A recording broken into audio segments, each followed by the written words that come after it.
Hi guys, ರಾಜ್ಯದ ಕಂದಾಯ ಇಲಾಖೆ ವ್ಯಾಪ್ತಿಯಲ್ಲಿ ಖಾಲಿ ಇರುವ 1,000 ಗ್ರಾಮ ಆಡಳಿತಾಧಿಕಾರಿ ಹುದ್ದೆಗಳ ನೇಮಕಾತಿ ಕುರಿತು ಒಂದು ಬಿಗ್ ಅಪ್ಡೇಟ್ ಬಂದಿದೆ. ಸ್ವತಃ ಕಂದಾಯ ಸಚಿವರು ಈ ಒಂದು ವಿಷಯಕ್ಕೆ ಸಂಬಂಧಿಸಿದಂತೆ ಒಂದು ಪ್ರತಿಕ್ರಿಯೆ ಕೂಡ ನೀಡಿದ್ದಾರೆ.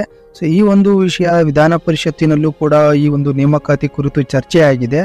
ಇದಕ್ಕೆ ಸ್ವತಃ ಸಚಿವರಾದಂತಹ ಕೃಷ್ಣ ಬೈರೇಗೌಡ ಅವರೇ ಒಂದು ಮಾಹಿತಿ ಕೂಡ ನೀಡಿದ್ದಾರೆ, ಒಂದು ಪ್ರತಿಕ್ರಿಯೆ ಕೂಡ ನೀಡಿದ್ದಾರೆ. ಬನ್ನಿ ಇದ್ರ ಬಗ್ಗೆ ತಿಳಿದುಕೊಳ್ಳೋಣ. ಹಾಗೆ ಈ ಒಂದು ಆಡಳಿತಾಧಿಕಾರಿ ವಯೋಮಿತಿ ಬಗ್ಗೆ ಕೂಡ ಒಂದು ಅಪ್ಡೇಟ್ ಬಂದಿದೆ. ಅದು ಕೂಡ ತಿಳಿದುಕೊಳ್ಳೋಣ. ಬಿಫೋರ್ ದಟ್ ನೀವೇನಾದ್ರೂ ನಮ್ಮ ಚಾನಲ್ನ ಮೊದಲನೇ ಬಾರಿ ಭೇಟಿ ನೀಡಿದ್ರೆ ದಯವಿಟ್ಟು ಚಾನಲ್ನ ಸಬ್ಸ್ಕ್ರೈಬ್ ಮಾಡ್ಕೊಳ್ಳಿ, ಲೈಕ್ ಮಾಡಿ, ಶೇರ್ ಮಾಡಿ, ಹಾಗೆ ಬೆಲ್ಲೈಕನ್ ಕೂಡ ಪ್ರೆಸ್ ಮಾಡ್ಕೊಳ್ಳಿ. ಅದರೊಂದಿಗೆ ಲೇಟೆಸ್ಟ್ ಅಪ್ಡೇಟ್ಸ್ಗಳು ಏನೇ ಇದ್ರು ಜಾಬ್ ರಿಲೇಟೆಡ್ ಅದು ನಿಮಗೆ ಬೇಗ ರೀಚ್ ಆಗುತ್ತೆ. ಬನ್ನಿ ವಿಡಿಯೋನ ಸ್ಟಾರ್ಟ್ ಮಾಡೋಣ. ನೋಡಿ ಫ್ರೆಂಡ್ಸ್, ಇದು ಕರ್ನಾಟಕ ವಿಧಾನ ಪರಿಷತ್ತಿನಲ್ಲೂ ಕೂಡ ಈ ಒಂದು ನೇಮಕಾತಿ ಕುರಿತು ಚರ್ಚೆ ಆಗಿದೆ. ಮಾನ್ಯ ಕಂದಾಯ ಸಚಿವರಾದಂಥವರು ಈ ಒಂದು ನೇಮಕಾತಿ ಕುರಿತು ಪ್ರತಿಕ್ರಿಯೆ ಕೂಡ ನೀಡಿದ್ದಾರೆ. ಅವರಿಗೆ ಕೆಲವೊಂದು ಪ್ರಶ್ನೆಗಳನ್ನು ಕೇಳಲಾಗಿತ್ತು. ಆ ಒಂದು ಪ್ರಶ್ನೆಗಳಿಗೆ ಸ್ವತಃ ಸಚಿವರೇ ಒಂದು ಪ್ರತಿಕ್ರಿಯೆ, ಒಂದು ಉತ್ತರವನ್ನು ಕೂಡ ನೀಡಿದ್ದಾರೆ. ಪ್ರಶ್ನೆಗಳು ಬಂದ್ಬಿಟ್ಟು, ರಾಜ್ಯದಲ್ಲಿ ಖಾಲಿ ಇರುವ ಎಷ್ಟು ಗ್ರಾಮ ಆಡಳಿತಾಧಿಕಾರಿ ಹುದ್ದೆಗಳ ನೇಮಕಾತಿಗಾಗಿ ಪ್ರಕ್ರಿಯೆಗಳನ್ನು ಆರಂಭಿಸಲಾಗಿದೆ, ಅದೇ ರೀತಿ ಎಷ್ಟು ಹುದ್ದೆಗಳ ನೇಮಕಾತಿಗಾಗಿ ಕರ್ನಾಟಕ ಲೋಕಸೇವಾ ಆಯೋಗಕ್ಕೆ ಪ್ರಸ್ತಾವನೆಯನ್ನು ಸಲ್ಲಿಸಲಾಗಿದೆ, ಯಾವ ಕಾಲಮಿತಿಯಲ್ಲಿ ಈ ಹುದ್ದೆಗಳ ನೇಮಕಾತಿಗಾಗಿ ಅಧಿಸೂಚನೆಯನ್ನು ಹೊರಡಿಸಲಾಗುವುದು.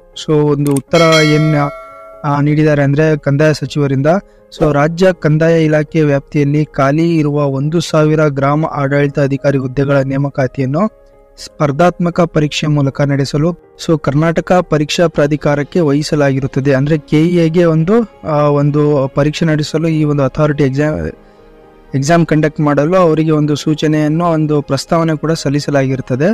ಅದೇ ರೀತಿ ಗ್ರಾಮ ಆಡಳಿತಾಧಿಕಾರಿ ಹುದ್ದೆಗಳ ನೇಮಕಾತಿಗಾಗಿ ಸರ್ಕಾರವು ವಯೋಮಿತಿಯನ್ನು ಈ ಕೆಳಗಿನಂತೆ ನಿಗದಿಪಡಿಸಿದೆ.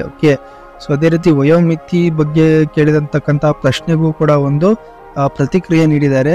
ಪ್ರವರ್ಗ ಪರಿಶಿಷ್ಟ ಜಾತಿ ಪರಿಶಿಷ್ಟ ಪಂಗಡ 1 ಅಂದ್ರೆ ಪ್ರವರ್ಗ 1 SC ST ಅವರಿಗೆ ಕನಿಷ್ಠ 18 ವರ್ಷ, ಗರಿಷ್ಠ 40 ವರ್ಷ. 2A 2B 3A 3B 18 ವರ್ಷ, 38 ವರ್ಷ ಗರಿಷ್ಠ. ಸಾಮಾನ್ಯ ವರ್ಗ 18 ವರ್ಷ, 35 ವರ್ಷ ಒಂದು ವಯೋಮಿತಿಯನ್ನು ಇಟ್ಟಿದ್ದಾರೆ. ಹಾಗೆ ಪಠ್ಯಕ್ರಮದ ಬಗ್ಗೆ ಕೂಡ ಒಂದು ಮಾಹಿತಿಯನ್ನು ಕೊಟ್ಟಿದ್ದಾರೆ, ಅದು ಕೂಡ ನೋಡ್ಕೊಳ್ಳೋಣ. ಪಠ್ಯಕ್ರಮ ಕರ್ನಾಟಕ ನಾಗರಿಕ ಸೇವಾ ನೇರ ನೇಮಕಾತಿ ಸಾಮಾನ್ಯ ನಿಯಮಗಳು 2021ರಲ್ಲಿ ನಿಗದಿಪಡಿಸಿರುವಂತೆ ಅಳವಡಿಸಲಾಗುವುದು. ಹಾಗೆ ನೋಡಿ, ಈ ಒಂದು ನೇಮಕಾತಿಗೆ ಇನ್ನೊಂದು ಗ್ರಾಮ ಆಡಳಿತ ಅಧಿಕಾರಿ ಹುದ್ದೆಗಳನ್ನು ನೇಮಕ ಮಾಡಿಕೊಳ್ಳಲು ಯಾವ ಪರೀಕ್ಷಾ ಆಯೋಗ ಪ್ರಾಧಿಕಾರಕ್ಕೆ ಪ್ರಸ್ತಾವನೆಯನ್ನು ಸಲ್ಲಿಸಲಾಗಿದೆ.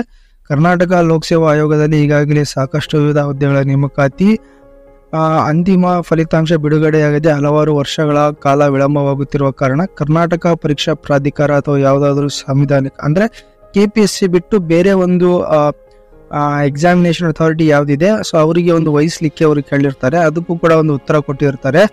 ಇದು ಕೂಡ ನೇಮಕ ಮಾಡಿಕೊಳ್ಳಲು ಕರ್ನಾಟಕ ಪರೀಕ್ಷಾ ಪ್ರಾಧಿಕಾರಕ್ಕೆ ಪ್ರಸ್ತಾವನೆ ಸಲ್ಲಿಸಲಾಗಿದೆ. ಕೃಷ್ಣ ಬೈರೇಗೌಡ ಕಂದಾಯ ಸಚಿವರು. ನೋಡಿ, ಈ ಒಂದು ಸ್ಪಷ್ಟ ಪ್ರತಿಕ್ರಿಯೆ ಕೂಡ ಅವರು ನೀಡಿದ್ದಾರೆ. ಕೇಳಿರತಕ್ಕಂಥ ಎಲ್ಲ ಪ್ರಶ್ನೆಗಳಿಗೆ ಒಂದು ಸ್ಪಷ್ಟ ಪ್ರತಿಕ್ರಿಯೆ ನೀಡಿದ್ದಾರೆ. 1,000 ಗ್ರಾಮ ಆಡಳಿತ ಅಧಿಕಾರಿ ನೇಮಕಾತಿಗೆ ಶೀಘ್ರದಲ್ಲಿ ಒಂದು ನೋಟಿಫಿಕೇಶನ್ ಕೂಡ ಬಿಡುಗಡೆ ಆಗುತ್ತೆ. ಟೋಟಲ್ 1,000 ಹುದ್ದೆಗಳಿದ್ದಾವೆ ಕಂದಾಯ ಇಲಾಖೆಯಲ್ಲಿ. ಆದಷ್ಟು ಬೇಗ ಈ ಒಂದು ನೋಟಿಫಿಕೇಶನ್ ಪ್ರಕ್ರಿಯೆ ಕೂಡ ಪ್ರಾರಂಭ ಆಗುತ್ತೆ. ಅದೇ ರೀತಿ ನೋಡಿ, ಈ ಒಂದು ವಿಡಿಯೋ ನಿಮಗೆ ಇನ್ಫಾರ್ಮೇಟಿವ್ ಅನಿಸಿದ್ರೆ ದಯವಿಟ್ಟು ಚಾನಲ್ನ ಲೈಕ್ ಮಾಡಿ, ಶೇರ್ ಮಾಡಿ, ಹಾಗೆ ಸಬ್ಸ್ಕ್ರೈಬ್ ಮಾಡೋದನ್ನ ಮಾತ್ರ ಮರಿಬೇಡಿ. Thank you friends.